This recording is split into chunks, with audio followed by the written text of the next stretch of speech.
All right, so let's continue with the Build Back Better bullshit because we've got some more stuff here.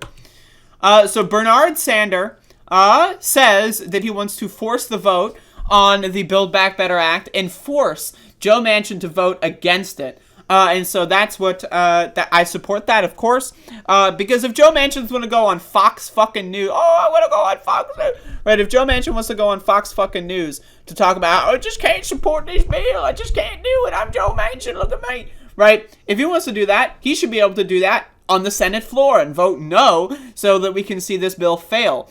So Bernard Sander comes out with a statement, and I'm going to read this statement, and then I'm going to read AOC's statement on the Build Back Better bullshit, because again, this is content for me. I get to read other people's words, and then I get to post them on my YouTube channel and monetize them. I mean, that's a good gig. But anyway, let's go on.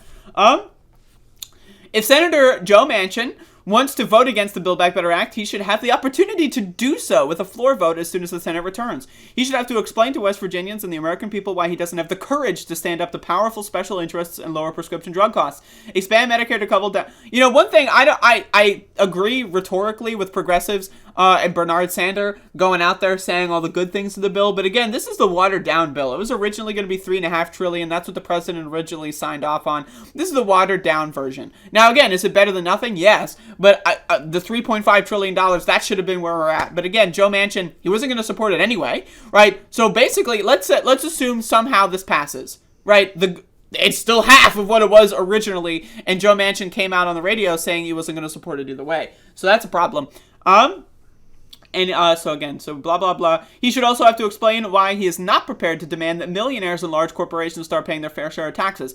What I also think that Bernard forgot to talk about is that Joe Manchin is owned by the millionaires and the billionaires, right? He is a coal baron. He is heavily invested in fossil fuels. His daughter is currently embroiled in a corruption scandal with EpiPen price gouging, right? So there's a lot going on with that family. I also find it amusing that Senator Manchin indicates his worry about the deficit after voting just this week for a military budget of $778 billion, 4 times greater than Build Back Better over 10 years, and $25 billion more than the president requested. That's a really good point, and I'm glad that he pointed that out as well, is they just shoehorned in this fucking stupid National Defense Authorization Act bullshit, this fucking cocksucking fucking cum shit, right? And which is, again, significantly greater than whatever the fuck the Build Back Better Act would be. But they just, no questions asked. Yeah, military, $25 billion more than the president requested. You could have, free college, 4-year college for the whole country with that money. You could abolish student loan debt without any problem whatsoever. You could abolish medical debt without any problem whatsoever. You could probably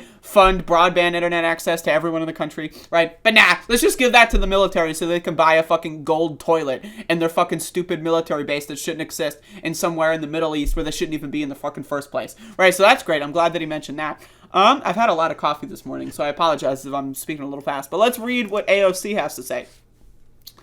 So this is yesterday. AOC says, when a handful of us in the House warned this would happen if Dem leaders gave Manchin everything he wanted first by moving Biff before Bubba, instead of passing together, many ridiculed our position. Maybe they'll believe us next time, or maybe people will just keep calling us naive. Now again, Pramila Jayapal, the head of the Congressional Progressive Caucus, said that she was going to get 30 to 40 votes against the Biff if the Bubba wasn't there as well. She went back on her word. She lied to us. Now again, she claims that she changed her position. That's fine. But I consider that to be a lie. That is a breach of trust. The squad, that is to say AOC, Ayanna Pressley, Cori Bush, Jamal Bowman, Rashida Tlaib, and Ilhan Omar, they remained strong and held the line, as they say, and voted against the Biff because the Bubba wasn't there. But let's continue. She's got a thread here. Either way, we cannot accept no for an answer. Dem leadership, including but not limited to the president himself and House Dem leadership, wrote a massive check on their credibility the night of the Biff vote in order to secure the votes they needed, promising passage of the Bubba. Again, they all said this is infrastructure week. It's part 1. We going boom, boom, boo. Right? That's what they said. That's what Nancy said. That's what Joe Biden said. That's what they all said. That's what Chuck Schumer said. To every member who brought up Manchin, they personally promised they had a solution and Bubba would pass. It is simply not an option for Dem leaders to walk from Bubba, voting rights, etc. They must find a way, just as they promised they would when we raised this inevitability. Now again, all the progressives said, that's why we need to have a 2-track solution. There's no way Manchin's going to sign off on this if we get rid of the 2-track solution. As we can see, that's the situation that happened. Now, I would say, Joe Manchin was probably in a position to tank both bills. I'm not even convinced that he wanted the biff that much. He probably would have been able to tank both bills personally, but either way, all right. Some of us don't have the luxury of giving up. We serve working middle class and poor people. We serve everyday workers getting ripped off, and immigrants and black communities and queer kids needing shelter. We will not walk away from them, and leadership can't walk away from them either.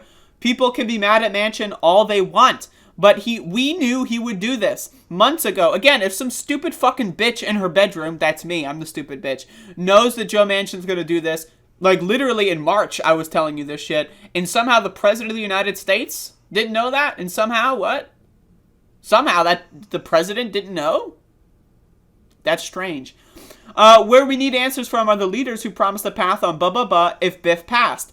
Biden and Dem leaders, they chose to move Biff alone instead of with not Manchin. So they need to fix it. We, as always, are here to fight for this agenda. What matters most is that it gets done, but we cannot just shrug our shoulders and accept this as some Charlie Brown moment. Our entire democracy is on the line, so we need to go back in there and get shit done, period. Now, I don't know why she censored shit. This is on Twitter. She could have wrote shit. But either way, I like shit. I like when AOC says shit. I like when Ilhan Omar says shit. I'm a fan of shit. Don't take that out of context. But again, I don't know what's going on here with this whole thing where some stupid bitch in her bedroom knows more than the leader of the the House Progressive Caucus, congressional. That's the word I was looking for. I know more than Pramila Jayapal, apparently. I'm more intelligent and I'm a better player than her, apparently, and I'm just some stupid fucking loser in my bedroom. I apparently know more than the President of the United States, apparently. That's weird, right? I know more than the Speaker of the House. How is that possible? I know more than the Senate Majority Leader. I am more intelligent than all of those people combined. That's weird to me. I don't accept that reality. I refuse to accept that reality.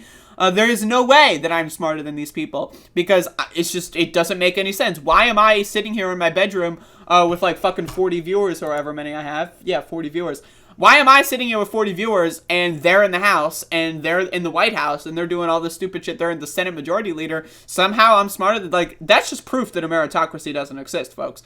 But again, Joe Biden fucked us and not in the good dick way. Nancy Pelosi fucked us and not in the good dick way. Chuck Schumer fucked us and not in the good dick way. And the sooner people reconcile with that, the sooner we can move on. Now, again, this is not to say that you should be voting for Republicans. If anyone construes these videos or whatever as me supporting Republicans, they're a fucking moron. Republicans are garbage. What you need to do is, I know it sucks, but you got to vote for better Democrats in the primary. That's really the solution here. How do we have AOC going out here being a member of Congress saying shit that we know? Because we primaried some stupid ass bitch, and then now she's in there, right? So again, that's the strategy here. Either that or just give up and, go jerk off until the world ends. That sounds pretty good. I'd like to jerk off. But eventually, you jerk off too much and you run out of cum. And then what are you sitting there with? How are you going to, then you're just owned, right? So I would rather do this strategy, get some people in there, do some outside organizing. Of course, I support outside organizing way more than electoral organizing. But, you got to talk about electoralism when it's big in the news, right? That's what I'm doing here.